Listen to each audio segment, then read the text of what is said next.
Bawa acara. Assalamualaikum warahmatullahi wabarakatuh. Salam adil makmur untuk semua. Hadirin yang saya hormati, pertama-tama saya mengapresiasi dan mengucapkan terima kasih atas kehadiran para awak media dalam acara yang digelar oleh Tim Hukum Nasional Pasangan Amin. Melalui forum ini, saya mengingatkan bahwa Pilpres 2024 bukan sekedar ritual kontestasi kandidat dalam siklus 5 tahunan. Pilpres 2024 adalah gerbang besar bagi perubahan tata kehidupan berbangsa dan bernegara di Indonesia. Apalagi belakangan ini kita dihadapkan pada situasi kemunduran beberapa aspek penting seperti turunnya indeks demokrasi, indeks negara hukum, dan indeks persepsi korupsi. Karena itu, Pilpres 2024 harus mampu menghadirkan pemimpin yang mampu membawa bangsa ini menuju cita-cita besar Republik, yaitu terwujudnya kesejahteraan dan keadilan. Dalam konteks itu, Timnas Amin menaruh perhatian besar agar Pilpres 2024 berjalan dengan fair dan tidak dicederai oleh berbagai laku kecurangan yang mengancam integritas Pilpres. Disinilah letak pentingnya Tim Hukum Nasional Amin yang dipimpin oleh saudara saya, Bapak Ari Yusuf Amir. Saya percaya melalui Tim Hukum Nasional Amin yang dipimpin Pak Ari dan digawangi oleh para advokat profesional dan sudah terbentuk hampir di seluruh provinsi dan kabupaten kota di Indonesia akan mampu mengawal kepentingan hukum pasangan Amin dan Pilpres yang berintegritas. Saya memahami tantangan Tim Hukum Nasional Amin tidak mudah dan bahkan menghadapi banyak tantangan besar dalam mengawal Pilpres 2024. Tantangannya bukan hanya maraknya kecurangan dan intimidasi, tetapi juga potensi sikap tidak profesional aparatur penyelenggara pemilu dan bahkan pemerintah di masing-masing tingkatan serta aparat penegak hukum sebagaimana tergambar refleksi penegakan hukum Pilpres 2024 yang akan disampaikan oleh Ketua Tim Hukum Nasional Amin. Meski demikian, dengan keteguhan tekad dan dilandasi semangat ibadah serta pengabdian pada negara tercinta, kita semua akan mampu menghadapi sebesar apapun gelombang yang coba merusak integritas pemilu dan Pilpres 2024 demi terwujudnya perubahan.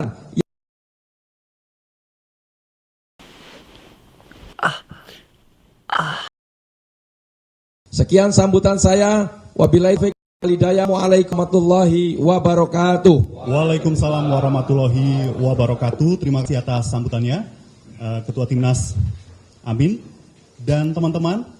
Selain ketiga sosok Kapten Timnas, maaf agak keselip dikit ini. Kapten Timnas, terima kasih. Dan teman-teman, selain ketiga tokoh yang hadir pada pagi hari ini ya, di belakang juga ada para punggawa dari Tim Hukum Nasional. Saya ingin menyapa mereka dengan yel-yel terlebih dahulu ya. Kami tidak takut. Lawan.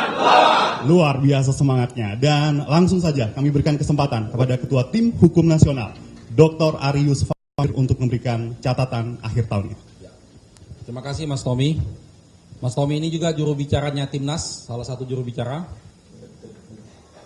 Kawan-kawan media sekalian, terima kasih atas kehadirannya. Bismillahirrahmanirrahim. Assalamualaikum warahmatullahi wabarakatuh. Selamat pagi, salam sejahtera bagi kita semuanya. Selamat merayakan Natal dan Tahun Baru bagi kawan-kawan yang merayakannya. Kami dari Tim Hukum Nasional Amin ingin menyampaikan catatan akhir tahun kami tentang banyaknya pelanggaran Pilpres selama tahun 2023 yang telah berlangsung. Kawan-kawan, pertama kami akan memulai dengan putusan MK. Kita semua masih ingat putusan MK nomor 90 itu betul-betul merupakan bentuk manipulasi, malpraktek peraturan perundang-undangan yang terjadi secara gamblang dan membuat nalar publik jadi terhentak. Betapa tidak, perkara ini adalah permohonan tentang pasal 169, sama-sama kita ketahui, mengenai persyaratan usia calon presiden dan wakil presiden yang membatasi minimal usia 40 tahun.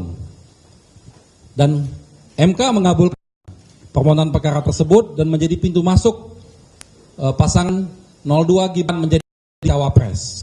Juga sama-sama ketahui, MK Majelis Kehormatan telah memberikan putusan tegas dan jelas bahwa itu melanggar etik yang berat, sehingga Ketua MK diberhentikan dari jabatannya sebagai Ketua MK.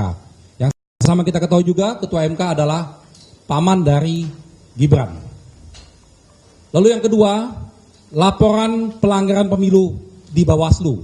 Ini kami membuat laporan di Bawaslu, banyak sekali laporannya, ini bisa kami jelaskan satu persatu. Kita sama-sama ketahui, Bawaslu sebagai lembaga pengawas pemilu dalam beberapa kasus bersikap berat sebelah. Ini tercermin dalam beberapa kasus. Bawaslu tidak menindaklanjuti laporan dugaan pelanggaran dengan alasan kekurangan bukti material. Padahal laporan disahkan dengan alat bukti yang lengkap. Di sisi lain terdapat laporan yang tidak tergolong pelanggaran justru diproses. Sebaliknya, kita ingat ya, pertama tentang laporan kami di Bawaslu. Perkara di Bawaslu nih, pertama laporan terhadap pantun Cawapres Muhaimin Iskandar. Kawan-kawan masih ingat semua? Terhadap pantun 9 nomor, ini kami telah melakukan sidang 5 kali di Bawaslu. Walaupun hasilnya diputuskan tidak terbukti, tapi yang menjadi persoalan bukan pada putusannya. Pertanyaan kami, mengapa Bawaslu memproses laporan tersebut yang nyata-nyata bukanlah sebuah pelanggaran dengan mengacu pada Undang-Undang Pemilu dan PKP 15/2023. Selain itu, laporan ini hanya disertai satu bukti video dan satu saksi yang bukan saksi fakta, tetapi justru segera diproses. Sedangkan laporan kami yang poin B tentang ke Bawaslu juga ini, pelanggaran dalam silaturahmi nasional Forum Desa Bersatu. Ya, Cawapres Gibran melakukan dugaan pelanggaran karena hadir dalam silaturahmi nasional Desa Bersatu. Forum ini dihadiri 8 organisasi perangkat desa. Kita tahu perangkat desa ini seharusnya netral, namun mayoritas pesertanya itu menggunakan logo paslon 02 di bajunya. Itu sama-sama diketahui publik. Sementara di Gibran melakukan pelanggaran anti pemilu dengan melakukan kampanye di luar jadwal.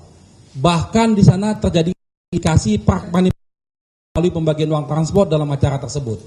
Nah, yang menjadi persoalannya, Bawaslu Pusat tidak menindaklanjuti laporan ini dengan alasan kurang bukti material katanya. Padahal laporan dan acara tersebut dikelar secara terbuka. Semua media juga meliputnya. Sehingga tidak ada alasan bagi KPU untuk menyatakan kurang bukti material. Bawaslu menyatakan kurang bukti material tersebut. Berbeda sikap dengan, jadi ini ada beda sikap nih, Bawaslu RI dengan Bawaslu DKI.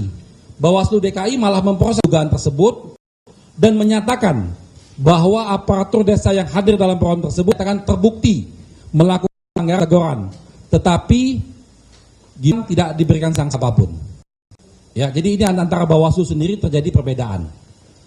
C, laporan yang kaitan dengan Bawaslu juga ini. Dugaan pelanggaran kampanye di CFD. Gibran juga melakukan pelanggaran dengan melakukan kampanye di Car Free Day.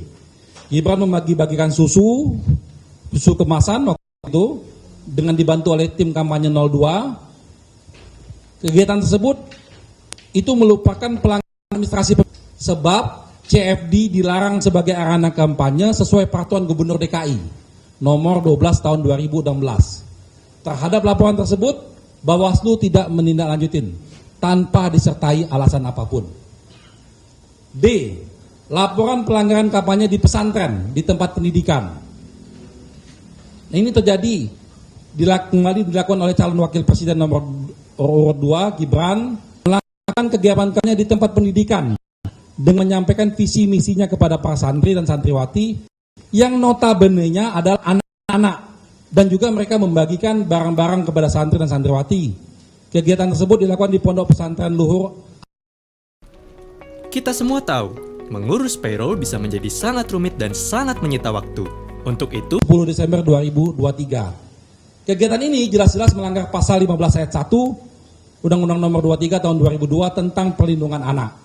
Dan juga melanggar pasal 280 ayat 1 huruf H Undang Pemilu yang mengatur larangan kampanye di tempat pendidikan dengan membawa atribut kampanye. Sejauh ini belum ada tindak lanjut Bawaslu terhadap dugaan pelanggaran ini. A, B, C, D, dan ini E-nya. Laporan dugaan pelanggaran kampanye oleh Zulkifli Hasan di Forum Asosiasi Pedagang Pasar Seluruh Indonesia pada tanggal 19 Desember 2023. Zulkifli Hasan datang dengan kapasitas sebagai Menteri Perdagangan, terang-terangan mendukung Prabowo Gibran dalam sambutannya. Sambutan Zulhas bahkan diduga menistakan agama dengan menyatakan sebagai berikut, nanti kami jelaskan. Terhadap pelanggaran ini, Bawaslu belum mengambil tindakan apapun. F. Ini kita sama-sama sudah ketahui, ada viral seorang santri meminjamkan 100 mobil ke tim Amin lalu dilaporkan ke Bawaslu. Sampai sekarang juga kita belum jelas perkembangannya bagaimana. G. Kaitan dengan Panitia Pemilihan Luar Negeri atau PPLN Taiwan yang sudah melakukan pemungutan suara sebelum jadwal resmi sesuai ketentuan perundang-undangan. PPLN berdalih kalau tidak segera menggelar pemilihan, pengiriman suara-suara tidak dapat dilakukan sebab ada perayaan Tahun Baru Cina di sana. Ketua KPU menyatakan bahwa kejadian ini bentuk ketidakcermatan PPLN Taipei dan tidak menghitung semua surat suara yang telah dicoblos. Kejadian ini adalah bentuk ketidakprofesionalan KPU. Karena itu Bawaslu harusnya memproses kejadian ini. Sebab negara juga dirugikan secara material dengan tidak sahnya semua surat suara akibat pencoblosan sebelum waktunya. Itu kaitannya yang laporan kami ke Bawaslu. Yang laporan ke Bareskrim, ini poin nomor 3. Pertama, laporan tentang dugaan penistaan agama yang dilakukan oleh Zulkifli Hasan. Pada acara tersebut tadi sudah disampaikan di awal, Zulkifli Hasan menistakan agama dengan menyatakan bahwa banyak orang dalam jemaah maghrib tidak mau mengucapkan amin setelah Al-Fatihah dibacakan sebagai kecintaannya pada Prabowo. Zulhas juga menambahkan pada tayat akhir banyak yang mengacungkan 2 jari, bahkan 1 jari itu bukan 1 jari yang sesuai ketentuan syariat. Sikapnya Zulhas tersebut diduga melanggar ketentuan Pasal 156 KUHP yang mengatur penodaan agama in case tata cara sholat sesuai rukun Islam, rukun sholat dan sunnah sholat. B. Pasal 28 ayat 2 Undang-Undang ITE yang mengatur larangan untuk menyebarkan rasa permusuhan dan kebencian berdasarkan sara. Ini kami sudah laporan ke Bareskrim Polri dan meminta untuk segera dilakukan penyelidikan dan penyidikan terhadap kasus tersebut, mengingat Majelis Ulama telah menyatakan ucapan Zulhas tersebut patut diduga merupakan tindak pidana penistaan agama. Tapi sampai saat ini laporan itu belum ada tindak lanjutnya. Ada juga pendampingan terhadap kasusnya Yusuf Belegor di Polres Depok. Ini agak lama, mungkin kawan-kawan masih ingat. Dia adalah ketua relawan Anies yang dilaporkan ke Polres Depok setelah usai menulis opini. Nah, permasalahannya sampai saat ini dia sudah diminta klarifikasi, tapi hukumnya belum dijelaskan apakah dia salah atau tidak, masih diambang-ambangkan kasusnya. Itu yang kaitan dengan Bareskrim. Lalu yang keempat, laporan kami ke KPU. Nah ini penting ya kawan-kawan. Kami beberapa kali menyampaikan pengaduan ke KPU, namun beberapa pengaduan tersebut tidak mendapatkan tanggapan secara resmi. Pertama, laporan pengaduan debat pertama, yaitu debat pertama itu porsi tempat duduk yang tidak sesuai dengan kesepakatan. Bagaimana paslon nomor 2 lebih banyak porsi tempat duduknya. Dan itu kami sudah komplain, tapi tidak mendapatkan tanggapan. Lalu kami juga melakukan pelaporan sebelum terjadi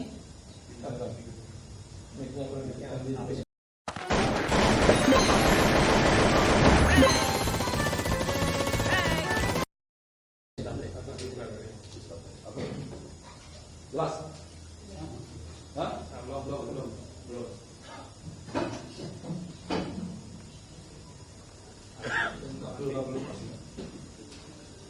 tim operatornya mungkin panitia. Bisa saya lanjutkan? Suaranya cukup keras ya? Oke. Kami melaporkan pengaduan teknis debat sebelum debat capres yang kedua, debat kedua. Dalam surat tersebut kami minta untuk supaya mengecek penggunaan alat-alat canggih yang digunakan seperti earpiece atau penyuara telinga yang dipandu oleh tim kampanye.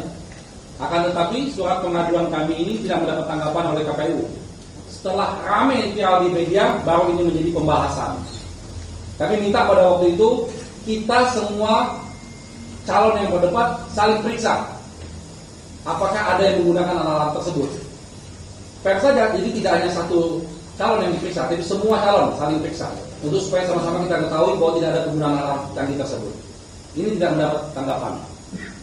Lalu pengaduan kami tentang tindakan provokasi pada waktu debat pertama oleh capres calon nomor 2. Kami mengadukan provokasi oleh calon nomor 2 Gibran yang memprovokasi penonton sebagaimana dilakukan pada saat debat pertama. Hingga saat ini KPU tidak memiliki etikat baik untuk merespon pengaduan-pengaduan tersebut. KPU sempat menyebut di media bahwa dia akan memproses, tapi sampai saat ini belum ada kejelasannya. Itu yang kaitan kami dengan KPU. Ini yang terakhir adalah kami ingin menyampaikan tentang permasalahan kampanye capres dan cawapres di lapangan. Bagaimana banyak sekali pencabutan yang sudah dapat izin lalu berubah menjadi dicabut. Ini yang kami sampaikan ya.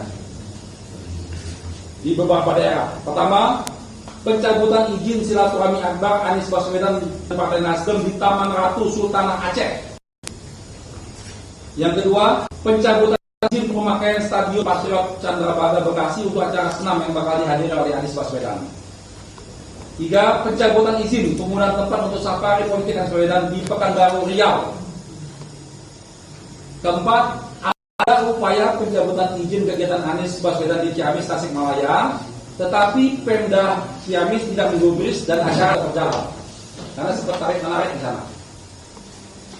5. Pencabutan izin penggunaan gedung Indonesia menggugat di Bandung hanya beberapa sebelum acara digelar. Izinnya sudah ada, semua sudah siap, tiba-tiba ketika mau digelar berubah, ditutup gedungnya. Lalu pencabutan izin acara Desak Anies di arena terbuka Taman Budaya Provinsi NTB yang acara akhirnya dipindahkan ke Amanah Food Court. Ini Bang Hamdan waktu itu hadir ya di sana ya. Itu daftarnya yang kaitan dengan kampanye-kampanye di daerah. Kawan-kawan sekalian, ini menurut Pilpres 2024 ini dibayangi banyak persoalan yang menjadi pertaruhan bagi integritas pemilu dan legitimasi pemimpin yang dilahirkan. Karena itu, catatan kami di THN harus menjadi bahan evaluasi bagi penegak pemilu. Pemerintah dan aparat penegak hukum yang dalam beberapa kasus menunjukkan sikap ketidaknetralan dan tidak profesional. Semua pihak mesti memposisikan pemilu 2024 sebagai pijakan untuk membuat perubahan di tengah menurunnya indeks demokrasi dan indeks negara hukum. Tadi sudah disampaikan oleh Kapten, bagaimana indeks persekusi kita mengalami penurunan 4 poin terburuk sepanjang reformasi. Karena itu demi integritas Pilpres ini kami menuntut, pertama, meminta kepada penyelenggara pemilu yaitu KPU, Bawaslu dan DKPP untuk melaksanakan tugas secara netral, imparsial dan profesional demi terwujudnya pemilu yang berintegritas. Kedua, meminta kepada DPR RI untuk memperkuat peran pengawasan terhadap penyelenggara pemilu agar dapat lebih bekerja secara profesional. Ketiga, menuntut kepada aparatur negara dan penegak hukum untuk menjaga netralitasnya dalam penyelenggaraan pemilu serta meningkatkan praktek-praktek politik intimidatif dan tidak etis. Keempat, mengajak seluruh masyarakat Indonesia untuk bersama-sama mengawal proses pemilu agar berjalan jujur, adil dan berintegritas. Sekian bisa kami sampaikan. Selanjutnya akan ditambahkan oleh Ketua Dewan Pembina Nasihat Bang Hamdan Zulfa. Silakan Bang. Iya.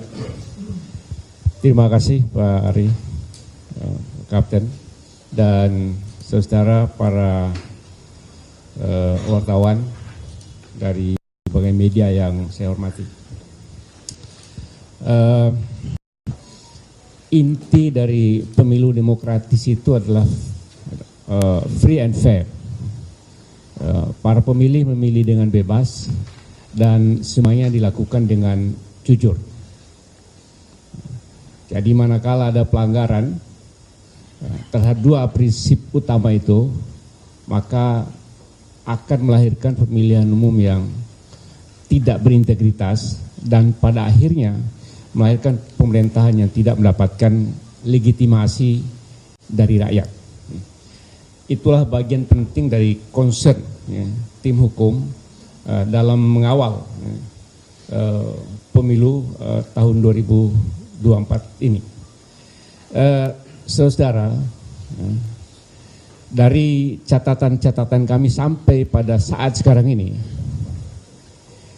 ada kecenderungan pelanggaran-pelanggaran yang sedemikian rupa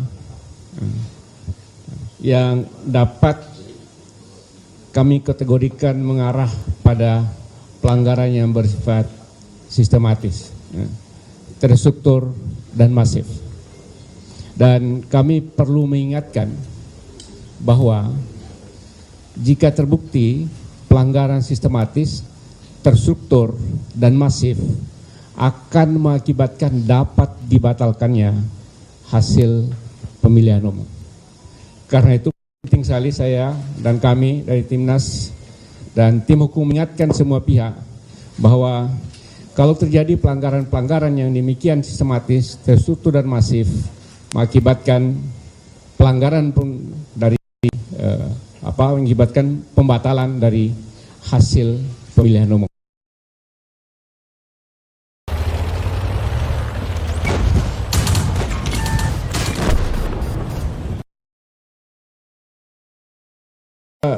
Saudara, kami akan mencatat, melaporkan seluruh pelanggaran-pelanggaran yang terjadi, dan tadi apa yang sudah diceritakan oleh Ketua Tim Hukum, catatan-catatan yang begitu sangat lengkap.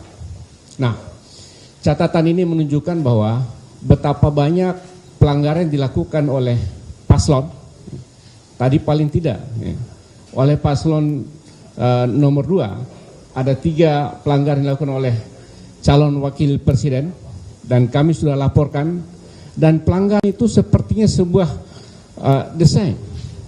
Pertama dengan pelibatan aparat di seluruh Indonesia dan Cawapres Gibran hadir dan merasa tidak bersalah apa-apa. Kemudian pelanggaran di Car Free Day, kemudian pelanggaran di masuk pesantren anak-anak dan seterusnya.